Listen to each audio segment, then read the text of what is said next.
Hi guys, সুলতান তৌহিদ YouTube চ্যানেলে আপনাকে স্বাগতম। আজকের এই ভিডিওতে দেখাবো আপনি কিভাবে আপনার হাতে থাকা অ্যান্ড্রয়েড ফোন দিয়ে আপনি আইফোনের মতো ফটোগ্রাফি করবেন। আপনারা প্রিভিউতে যে ছবিগুলো দেখলেন এই ছবিগুলো কিন্তু আইফোনের মতো এডিটিং করা। আজকের এই ভিডিওতে সেই প্রসেসটাই দেখাবো আপনি কিভাবে আপনার হাতে থাকা অ্যান্ড্রয়েড ফোন দিয়ে আপনি আইফোনের মতো ফটোগ্রাফিটা করবেন। তাই এই ভিডিওটি আপনি মনোযোগ সহকারে দেখুন। আপনাকে আজকে এই ভিডিওতে আমি এমন একটি ট্রিক্স দেবো, এমন একটি আপনাকে এডিটিং করার ট্রিক্স দেবো, আপনি অ্যান্ড্রয়েড ফোন থেকে নর্মাল ছবিটাকে আইফোনের মতো কিন্তু ছবিটা এডিটিং করতে পারবেন। তাই এই ভিডিওটি আপনি মনোযোগ সহকারে দেখুন। বেশি কথা বলবো না, চলে যাবো মূল ভিডিওতে যাওয়ার আগে আপনার কাছে একটি রিকোয়েস্ট থাকবে, আপনি যদি আমার চ্যানেলে নতুন দর্শক হয়ে থাকেন তাহলে অবশ্যই চ্যানেলটি সাবস্ক্রাইব করে পাশে থাকবেন। আর আপনার কাছে ভিডিওটি কেমন লাগছে তা অবশ্যই কমেন্ট করে জানিয়ে দেবেন। So let's go.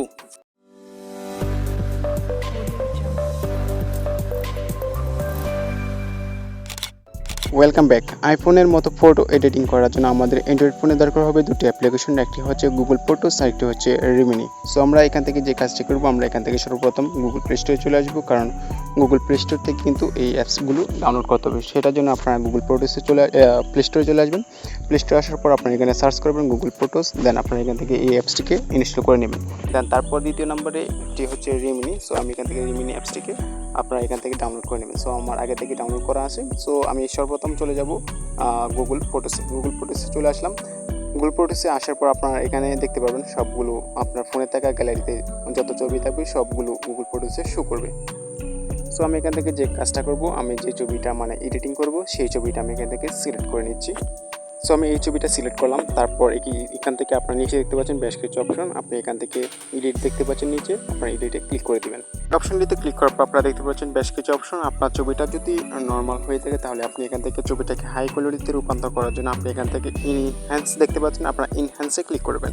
সো আমি ইনহ্যান্সে ক্লিক করে দিলাম। তারপর এখান থেকে আপনি যে কাজটা করতে পারেন, ক্রপে ক্লিক করতে পারেন। ছবিটাকে আপনি এখান থেকে ছোটো বড় করে নিতে পারেন। সো আমি এখান থেকে ছবিটাকে এরকম রেখে দিচ্ছি। তারপর আপনি এখান থেকে যে কাজটা করবেন, আপনি এখান থেকে দেখতে পাচ্ছেন টুলস, আপনার টুলসে ক্লিক করবেন। টুলসে ক্লিক করার পর আপনি এখান থেকে যদি আপনার ছবিটাকে ব্লার করার প্রয়োজন হয় আপনি এখান থেকে ব্লারে ক্লিক করে দেবেন। সো আমি এখান থেকে ব্লারে ক্লিক করে দিলাম, আর দেখতে পারেন কিন্তু ছবিটা কিন্তু ব্লার হয়ে গেল। আপনি এখান থেকে এটা হচ্ছে মেইন সাবজেক্ট, আপনি এটাতে রেখে দেবেন। তারপর এখান থেকে আপনি যদি আরও ব্লার করতে চান আরও ব্লার করতে পারেন। সো আমি এখান থেকে এরকম রেখে দিব। সো আমি এটাকে এরকম রেখে দিচ্ছি। তারপর এখান থেকে আমি এখান থেকে ডানে ক্লিক করে দেবো। এখন এই ছবিটাকে কালার করার জন্য আমরা এখান থেকে অ্যাডজাস্টে দেখতে পাচ্ছি, আমরা অ্যাডজাস্টে ক্লিক করে দেবো। অ্যাডজাস্টে ক্লিক করার পর আমরা এখান থেকে যে কাজটা করব, অ্যাডজাস্টে ক্লিক করে আমরা সর্বপ্রথম ব্রাইটনেস দেখতে পাচ্ছি, আমরা ব্রাইটনেসটাকে ফুল বাড়িয়ে দেবো। সো আমরা ব্রাইটনেসটা ফুল বাড়িয়ে দিলাম। তারপর এখান থেকে কন্ট্রাস্ট দেখতে পাচ্ছেন, আপনারা কন্ট্রাস্টে ক্লিক করবেন। কন্ট্রাস্টে ক্লিক করার পর আপনি এখান থেকে -100% করে দেবেন। তারপর আপনারা এখান থেকে হোয়াইট পয়েন্ট দেখতে পাচ্ছেন, আপনারা হোয়াইট পয়েন্টে চলে আসবেন। হোয়াইট পয়েন্টে আসার পর আপনি এখান থেকে এরকম রেখে দেবেন। সো আমি এটাকে এরকম রেখে দিচ্ছি। তারপর এখান থেকে হাইলাইটসে ক্লিক করবেন, হাইলাইটসটাকে একটু বাড়িয়ে দেবেন। সো আমি এটাকে এরকম একটু বাড়িয়ে দিলাম। তারপর এখান থেকে শ্যাডোতে চলে আসবেন। শ্যাডোতে আসার পর আপনি এখান থেকে শ্যাডোটাকে একটু বাড়িয়ে দেবেন। সো আমি এটাকে শ্যাডোটাকে এরকম বাড়িয়ে দিলাম। তারপর এখান থেকে আপনার এই টুলসগুলো সরিয়ে নিয়ে আসবেন, স্যাচুরেশনে চলে আসবেন। স্যাচুরেশনে আসার পর আপনি এখান থেকে স্যাচুরেশনটাকে 100% করে দেবেন। তারপর এখান থেকে টুলসগুলো একটু এদিকে নিয়ে আসবেন। তারপর এখান থেকে পপ অপশনে চলে আসবেন। পপ অপশনে আসার পর আপনার এটাকে একটু বাড়িয়ে দেবেন। সো এটাকে একটু বাড়িয়ে দেবো, বাড়িয়ে দিলে হবে কি এটা ক্লিয়ার হয়ে যাবে আর কি। সো আমি এটাকে এরকম রেখে দিলাম। তারপর এখান থেকে আপনার সার্ভ এটাতে ক্লিক করবেন। তারপর এটাকে আপনি আপনার ছবিটার অনুযায়ী আপনি এটাকে বাড়িয়ে দেবেন। সো আমি এটাকে 80% রেখে দিব। সো আমি এটাকে 80% রেখে দিলাম। তারপর এখান থেকে আপনারা একদম সর্বপ্রথমে চলে আসবেন। সো আমি এখান থেকে সর্বপ্রথম চলে আসি, এখান থেকে ব্রাইটনেস, আমি এখান থেকে আমার ব্রাইটনেসটা কমিয়ে দিচ্ছি আমার ছবির। সো আপনার এখান থেকে আপনার ছবিটার অনুযায়ী ব্রাইটনেসটা রেখে দেবেন। সো আমি ছবিটার ব্রাইটনেসটা এরকম রেখে দিব। সো আমি এটাকে এরকম রেখে দিচ্ছি। সো ব্রাইটনেসটা আমি এখান থেকে 40 রেখে দিলাম। তারপর এখান থেকে ডানে ক্লিক করে দেবো। তারপর এখান থেকে আপনি এখান থেকে আরও অপশন পেয়ে যাবেন। আপনি এখান থেকে ফিল্টার অপশনে ক্লিক করবেন। ফিল্টার অপশনে ক্লিক করার পর আপনি এখান থেকে আপনার ছবিটার যে কালারটি আপনি দিতে চান সেটি আপনি এখান থেকে সিলেক্ট করতে পারেন। সো আমি এখান থেকে এই কালারটি দিয়ে দেবো। সো বাজার আমি এটাই দিয়ে তারপর এখান থেকে আপনি যদি এই ছবিটার উপর ক্লিক করে ধরে রাখেন তাহলে এটা দেখতে পারবেন আগের ছবিটা অরিজিনাল এটা। আর আপনি যদি ক্লিকটা ছেড়ে দেন তাহলে দেখতে পারবেন এডিটিং করার পরে। সো আমরা এই ছবিটাকে সেভ অ্যাজ কপি, আমি এখান থেকে সেভ কপি করে দিলাম। তাহলে কিন্তু ছবিটা কিন্তু আমাদের ফাইলে চলে আসবে। এখন আমরা যে কাজটি করবো, আমরা এখান থেকে রিমিনি অ্যাপসটিকে ওপেন করে নিব। সো আমি এখান থেকে রিমিনি অ্যাপসটি ওপেন করে নিচ্ছি।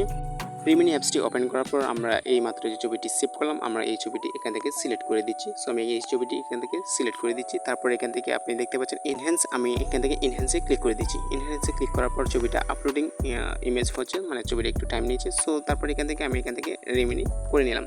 সো দেখতে পাচ্ছেন। সো এই ছবিটার কালারটা যদি আপনার পছন্দ না হয় তাহলে আপনি এখান থেকে কালার দেখতে পাচ্ছেন নিচে, আপনি কালারে ক্লিক করবেন। কালারে ক্লিক করলে হবে কি একটু টাইম নেবে, টাইম নিয়ে আপনি আপনার ছবিটার অনুযায়ী মানে পারফেক্ট কালার আপনি এখান থেকে চয়েস করতে পারেন। সো আমি এখান থেকে যদিও আমার এটা রিমিনি অ্যাপসটি মানে প্রো, সো আপনারা প্রো কীভাবে ডাউনলোড করতে পারেন আপনারা যদি কমেন্ট করেন আমি তাহলে কিন্তু পরবর্তী ভিডিওতে আমি দেখাবো আপনারা কীভাবে রিমিনি অ্যাপসটি প্রো ডাউনলোড করতে পারেন। সো তারপর এখান থেকে আপনার যে কালারটি চয়েস হবে আপনি এই কালারটি এখান থেকে সিলেক্ট করতে পারেন। সো আমি এখান থেকে এই কালারটি রেখে দেবো, আপনার যেটা পছন্দ হবে আপনি এটাকে এখান থেকে দিতে পারেন। সো আমি এখান থেকে দেখে নেব এক এক করে কোনটি ভালো লাগছে। সো আমি এখান থেকে এই ছবিটি সিলেক্ট করে দিলাম, তারপর এখান থেকে কালার টিক মার্কে ক্লিক করে দেবো। এখন এই ছবিটাকে এখান থেকে ডাউনলোড করে নেব। সো ডাউনলোড করার জন্য আমরা উপরে দেখতে পাচ্ছি সেভ আইকন, আমরা সেভ আইকনে ক্লিক করে দেবো। সো তারপর এখান থেকে ডানে ক্লিক করে দেবো, ছবিটা কিন্তু আমাদের ফাইলে চলে গেল। সো এভাবে কিন্তু আপনারা খুব সহজেই ছবিগুলো মানে আইফোনের মতো এডিটিং করতে পারবেন আপনার অ্যান্ড্রয়েড ফোন দিয়ে। সো ভিডিওটি আপনার কাছে কেমন লেগেছে তা অবশ্যই কিন্তু আমাকে কমেন্ট করে জানিয়ে দেবেন। সো দেখা হচ্ছে খুব শীঘ্রই নতুন ভিডিওতে। সেই পর্যন্ত সবাই ভালো থাকুন, সুস্থ থাকুন, আল্লাহ হাফেজ।